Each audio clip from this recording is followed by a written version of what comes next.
안녕하세요. 주식 매트의 9월 12일 방송 시작하도록 하겠습니다. 시장 상황을 잠깐 보도록 하겠는데요.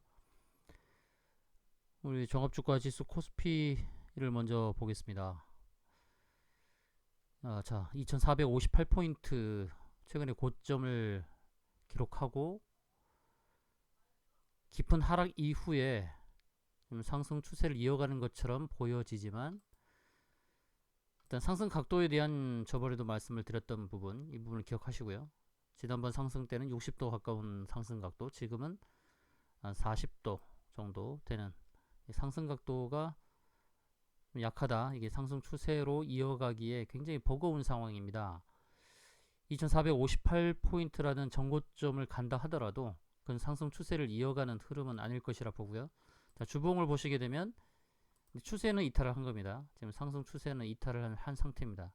이탈한 상태에서 이 상승 추세를 되돌리려면 정고점을 넘어서 2458을 넘은 2600포인트 이상을 가야만 상승 추세 진입이라고 할 수 있겠습니다. 그렇게 된다면 최고점인 2607포인트, 지난 2018년도에 갔던 2607포인트를 넘어서는 그런 흐름으로 나와야만 상승 추세로의 복귀라고 할 수 있겠습니다.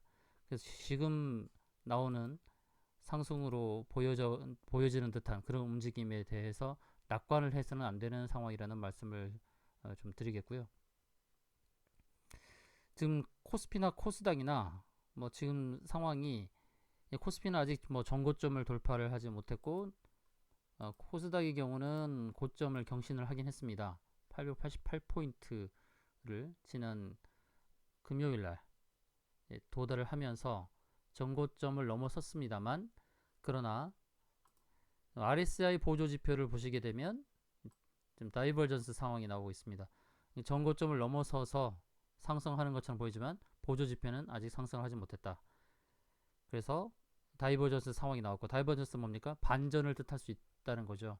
주가 지수는 상승을 하더라도 보조 지표가 이렇게 상승 키 높이를 맞추지 못한다 그러면 하락 반전할 수도 있는 상황입니다. 코스닥이 888이라는 고점을 경신하더라도 그러나 여전히 조심스러운 상황이다라는 말씀을 드리겠고요. 문제는 뭐냐면 미국 지수죠. 미국의 나스닥. 우리는 나스닥을 많이 추정을 하죠. 기술주 중심이니까. 이 나스닥의 경우 거의 천정권에 도달했다는 것이 굉장히 조심스럽습니다. 후행 스팬의 추세선 상단에도 걸려 있고 하단의 연결선을 봐도 여전히 지금 천정권입니다. 지금 이게 현재 월봉이거든요. 주봉을 보시게 되면 주봉에서도 두 개의 선 하나 그리고 하단에서 연결하는 선, 이 두 개의 선 다 걸려 있는 상황입니다. 저항대 크게 주봉에서나 월봉에서나 저항에 걸려 있어서 굉장히 조심스럽습니다. 특히 나스닥의 경우는 긴 장대 음봉이 나오고 있어요. 9월달에 물론 아래 꼬리를 잡고 되돌리는 흐름 나온다 그러면 상승도 나올 수 있는 그런 상황입니다만 이런 상황에서 장대 양봉으로 이렇게 회복하는 경우는 많지가 않습니다.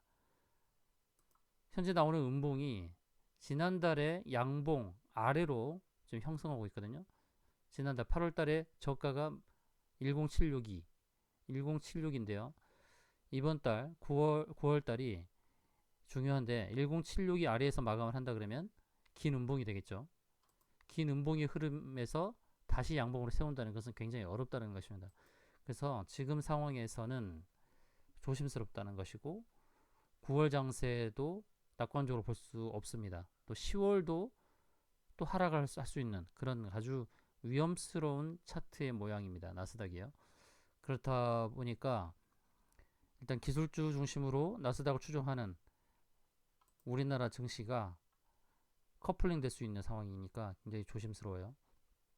그래서 코스피나 코스닥에 대해서는 이제 더 상승을 바라보기보다는 리스크 관리에 치중을 해야 되고 그렇다고 낙폭이 커지는 폭락 같은 그런 상황이라고 보진 않고 그냥 박스권 정도로 보시면 좋겠죠. 박스권 정도로.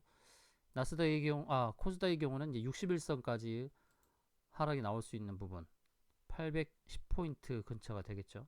그리고 코스피의 경우는 지난번 언급드렸던 갭의 자리 2231포인트 이 정도의 갭은 메울 수 있는 가능성에 무게감을 두고 대응을 하시는 게 좋을 것 같습니다. 박스로 한다 그러면 이 정도 선에서의 박스권 대응 그 정도로 보는 게 좋을 것 같고, 폭락의 오기는 쉽지 않을 것 같습니다. 왜냐하면 지금 고객 예탁금이 줄어들지도 않고 있고 계속해서 하단을 받쳐주는 그런 자금들이 계속 들어오고 있습니다. 그리고 공매도도 좀 연장이 되어 있는 상태고, 그런 부분에서 폭락에 대한 염려보다는 이제 박스권 대응을 생각하면서 장에 임하는 것이 좋겠다는 말씀을 드릴게요. 자, 이제 종목을 좀 보도록 하겠습니다. 첫 번째 종목 이제 마크로젠을 추천드리고 싶은데요.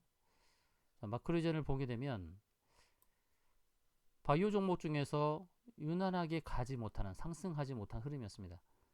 일봉에서 보시게 되면 일봉 121선 계속해서 121선의 지지를 받고 있는데, 바이오 종목 중에서 121선까지 터치하면서 이렇게 바닥에서 기고 있는 종목이 많지 않죠. 마크로젠은 긴 시간 동안에 누군가에 의해서 매집이 잘 이루어진 종목으로 보여집니다. 주봉을 보시게 되면 주봉에서도 지난 3월달 큰 상승 이후에 지금 눌러지는 그런 흐름처럼 보여지고 있죠. 3월달에 상승했다는 건 뭡니까? 다른 종목이 하락했을 때 3월달에 상승했다. 코로나 관련주로 엮여 있다는 것이죠. 유전체 분석하는 회사인데요. 월봉을 보겠습니다. 월봉을 보게 되면 지난 8월달에 이 저항, 월봉에서 보이는 구름층의 저항을 맞고 밀린 모습입니다. 그러나 이 라인을 넘어서게 되면 큰 상승이 나올 수 있는, 현재 4만원대에 있는 매물대를 뚫어버리게 되면 아주 큰 상승이 나올 수 있는 그런 좋은 위치에 있다는 것이죠. 자, 이 종목이 어떤 특징을 갖고 있는지 잠깐 보도록 하겠는데요. 자, 마크로젠은 현재 34,050원이니까 34,050원원 전후에서 매수를 하면 좋을 종목이다. 그리고 리스크 관리는 32,000원부터 31,000원 구간 진입하면 리스크 관리를 하는 게 좋을 것 같습니다. 손절로 대응을 해야 되겠죠. 이 종목은 유전자 및 유전체 분석하는 기업이고요. 유전체 관련해서 매출이 연 1,000억 원 이상 발생하고 있습니다. 이 부분에서 점유율 50% 이상을 하고 있고요. 또 실험용 유전자 편집 마우스 매출이 나오는데, 그 마우스 실험용 쥐가 한 마리당 3,500만 원에 달한다고 합니다. 자회사 소마젠이 상장되었는데 상장후 평가차익 1,700억을 확보했고요. 또 다르파 하이로게 센서가 2021년도 내년도 FDA 승인 예정입니다. 내년에도 이런 호재가 예상되어 있고요. 그리고 20여 년 동안 바이오 업종에 있으면서 세계 153여 개국에 18,000여 고객을 확보했다는 것입니다. 그리고 코로나19 관련해서 진단키트가 유럽에서는 이제 인정을 받았고요. 미국 FDA에서 긴급 사용 승인을 앞두고 있습니다. 이 부분 좀 기대하는 부분이 있고, 그 다음에 유방암 진단키트 이제 식약처 승인이 임박했다. 그래서 미국 FDA 코비드19 진단키트 사용 승인과 유방암 진단키트 승인이 임박한 지금 상황을 염두한다 그러면 지금 시점에 매수는 괜찮겠다 이렇게 보고 있고요. 34,000원대 매수는 굉장히 저가에서 매수할 수 있는 좋은 기회 같습니다. 자, 저항대를 말씀드리겠는데 38,500원은 이제 월봉에서 봤을 때의 저항 도달했으니까 이제 그 자리는 이제 써먹었죠. 의미가 없죠. 그 다음 저항은 일봉에서 바라보는 39,200원이라는 저항이 있습니다. 그 위로는 4만원대 저항이 있고요. 아까 월봉에서 봤을 때 4만원대 이제 큰 저항이 있는데, 이 매물대 저항을 넘어서게 되면은 큰 상승이 나올 수 있다는 것이죠. 42,000원만 넘어가면 5만원, 6만원도 쉽게 도달할 수 있는 그러한 상승 여력이 큰 저평가된 종목입니다. 자, 두 번째 종목을 보도록 하겠습니다. 두 번째 종목은 첫랩이라는 종목인데요. 첫랩. 상장한 지 오래되지 않은 회사입니다. 작년도 12월 달에 상장한 회사인데요. 이제 신규 종목이긴 하지만 지속적으로 상승하려는 움직임을 보여주고 있어서 첫랩을 추천드리고자 하는데, 이 종목의 배경은 어떤 것이냐. 자, 현재가는 첫랩이 51,400원입니다.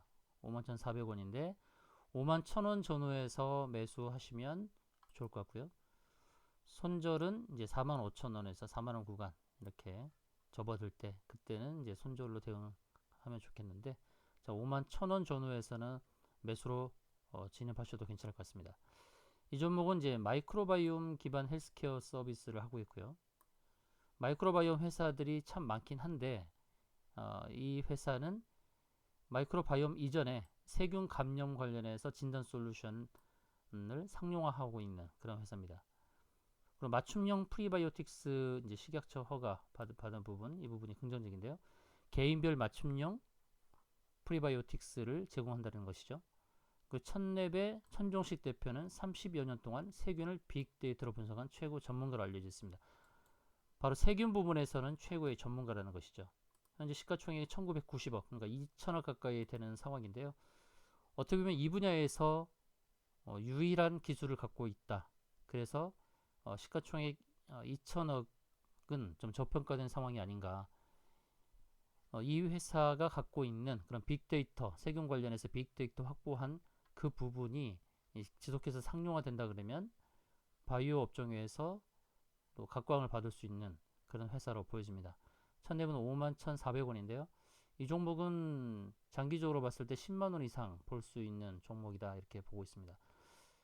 지난 고점 6월 달에 56,500원을 달성했었는데요. 이제 그 고점을 넘어설 수 있는 상황이 아닌가.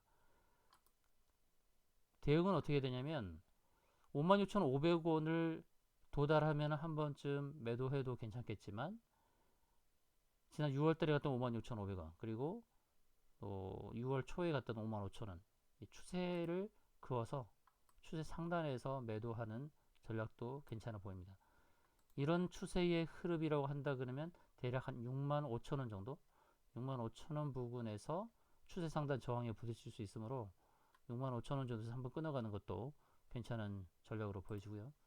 첫랩은 계속해서 상승하는 상승 추세의 흐름을 갖고 있다는 것입니다. 가파르게 상승하고 있기 때문에 전고점 도달하고 넘어서는 것은 시간 문제로 보여집니다. 이제 세 번째 종목입니다. 세 번째 종목은 KC라는 종목인데요. 이 KC라는 종목은 이제 반도체 장비주거든요. 삼성전자의 반도체 장비, 가스 장비라든지 또는 EUV, 감광에 관련된 EUV 장비들을 납품하는 그런 회사로 알려져 있습니다. KC의 종목 배경을 좀 보도록 하겠는데요. 일단 현재 KC가 24,750원인데 24,500원 전후에서는 매수를 권유를 드리고요. 손절가는 좀 깊게 좀 잡아봤습니다. 19,000원에서 18,500원, 뭐 20% 정도 러프하게 좀 보시는 것도 괜찮을 것 같습니다. 근데 이 종목은 굉장히 저평가된 종목이라서 2만원대 이하로 내려가기는 참 쉽지 않을 것으로 보여지는데요. 이 회사는 이제 반도체 장비 소재 및 디스플레이 장비 이제 재료 사업을 하고 있고요. 또 코로나19 관련해서 서버 PC DRAM 수요가 늘어나면 부분이 긍정적으로 작용을 하고 있습니다. 또 고성장 지속적인 본업 영업이익률 증가 부분, 굉장히 괜찮은데 작년도에 무려 영업이익률이 29%에 달했습니다. 이렇게 반도체 장비주 중에서 이렇게 영업이익률이 이 정도 나오는 회사 거의 없다고 봐야겠죠. 또 시가총액을 뛰어넘는 보유자산 가치, 현재 시가총액은 3,300억대거든요. 현금성 자산이 1,300억, 그리고 상장사 지분 2,700억, 또 자회사 순자산 가치 750억, 무려 이 모든 것을 다 했을 때 4,750억, 거의 5천억 가까이 됩니다. 보유자산 가치가 5천억 가까이 되는데 시총이 3,300억이니까 이제 초저평가 종목이라고 할 수 있겠죠.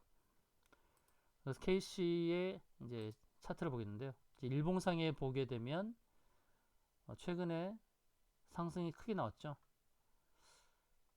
추세를 본다 그러면은 일봉상에서는 아직 고점에 도달하지 않은 겁니다. 일봉 추세로 본다 그러면 고점 도달 부분이 대략 26,000원, 26,000원대가 되지 않을까 이렇게 보고 있습니다. 주봉상에서 보게 되면 26,100원 이 자리를 한 번은 갔다 왔죠. 갔다 왔는데, 근데 이 종목이 지금 주봉상에서 본다 그러면은 저항이 없죠. 전고점 28,000원, 2017년대 갔던 28,000원에 있습니다. 28,000원에 저항, 전고점이 한번 저항이 될 것이니까요. 월봉상에서 본다고 해도 주봉상에서 봤던 28,000원이 전고점 저항이 되겠죠.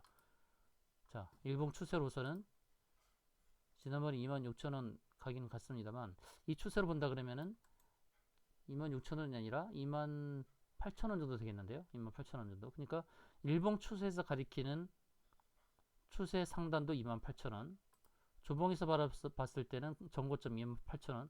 동일하게 28,000원 부분을 가리키고 있으니까 28,000원대까지의 상승을 염두하고 단기적으로는 그렇게 28,000원에서 한번 끊어가고 또 전고점 넘어섰다가 주저앉았을 때 그때 매수로 들어가는 것도 괜찮습니다. 월봉상에서 본다 그러면 28,000 전고점 넘어선 이후에는 계속해서 달려갈 수 있는 그런 종목으로 보여집니다. 현재 시가총액이 3,300억, 시총이 5천억 될 때까지는 보유하셔도 상관없습니다. KC라는 종목. 근데 제가 자꾸 전고점에서 매도하라는 말씀 드리냐면 종목들이 고점 부분에 오게 되면 한번 좀 무너지는 경향이 있어요. 넷마블을 참고하게 되면 2017년도 12월 달에 20만원이라는 고점을 갖고 최근에 20만원 넘어섰죠. 20만원 넘어서고 주가가 밀리죠. 이렇게 전고점 한번 뚫고 나서 이렇게 주가가 밀려요. 그래서 항상 고점을 갱신하는 종목이 이전에 갔던 고점을 빨리 찾는 게 중요합니다. 이전에 갔던 고점 3년 전에 갔던 고점을 도달하니까 그때쯤에 한번 매도하시는 게 좋죠. 이런 종목이 그러면 끝나느냐? 그렇지 않습니다. 고점을 한번 경신했기 때문에 눌림목을 형성한 다음에 다시 또 고점을 넘어서는 그런 흐름으로 나갈 수 있다는 것이죠.